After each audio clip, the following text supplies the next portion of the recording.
Ikhwani fillah, a'azakumullah muslimin rahimani wa rahimakumullah. Syekh Abdullah bin Salfiq Al-Qasimi dalam Salus Suyuf setelah membahas pembahasan tadi yang saya nukilkan sebagiannya, beliau mencontohkan contoh-contohnya sebagai penutup.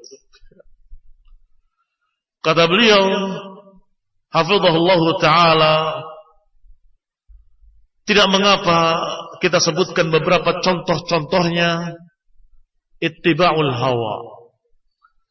Yang pertama, i'timad ala ra'yi fi umuril i'tiqad wal ahkam wad da'wah wa asalibah. Yang pertama, hanya menyandarkan ra'yunya. Saya punya ide, saya punya pendapat. Kalau begini saya akan baik. Pada perkara akidah, hukum, pada perkara dakwah dan cara-cara dakwah. Ini yang pertama. Yang kedua, adamul insya' lid-dalil. Ciri-ciri kalau dia pengekor hawa nafsu. Yang kedua, tidak tunduk pada dalil. Sudah dibawakan dalil, sudah dibawakan ayat, tidak mau tunduk. Ini yang kedua. Yang ketiga, al-istidlal ala ra'yi bi ayyi dalilin walau lam yakun hunaka wajhum mutabaqah lil istidlal. Yang ketiga, mencari dalil untuk membenarkan ra'yunya dengan dalil apapun, hingga dalil yang tidak berkait sama sekali dia akan ambil. Pokoknya bagaimana pendapatnya harus benar. Ini ciri ketiga.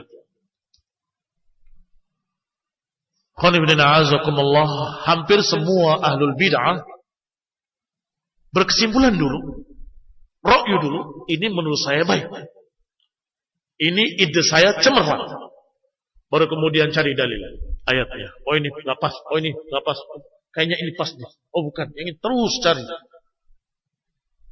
Berpendapat dulu, baru cari dalilnya.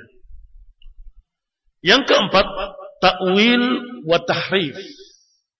Yang keempat, menyelewengkan makna dalil atau mentakwilkan dalil-dalil agar cocok dengan ra'yunya. Yang kelima, bersandar dengan ucapan seseorang, berpegang dengan ucapan seseorang, tokoh tertentu, walaupun menyelisihi dalil. Walaupun menyelisihi dalil. Pokoknya ini kata fulan.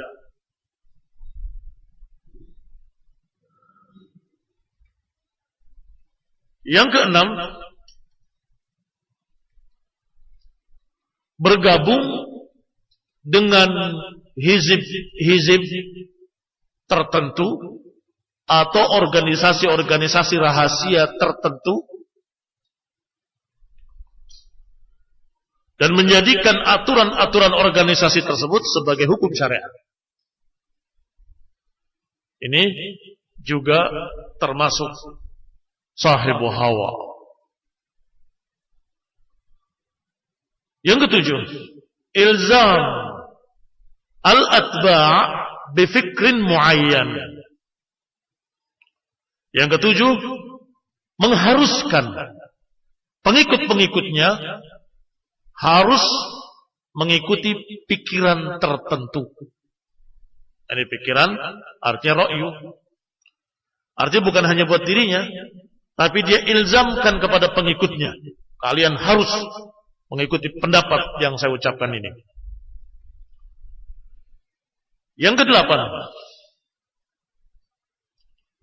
hirmanun nas wa khasat al-atba' al-istima' li kalami alimin salafi.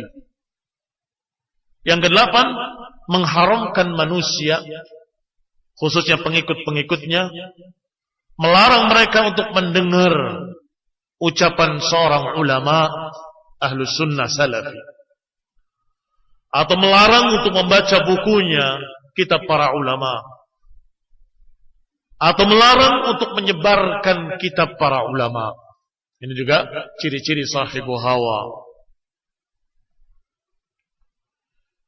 Yang kesembilan, adamu qabuli ay raddin aw kalamin yuqal 'anid du'atil mu'azzamina 'indahum. Yang kesembilan, menolak, tidak mau menerima semua bantahan yang diarahkan kepada tokoh yang dibesarkannya. Du'at al-mu'azzamin, dai-dai yang mu'azzamina 'indahum, yang dibesarkan oleh mereka.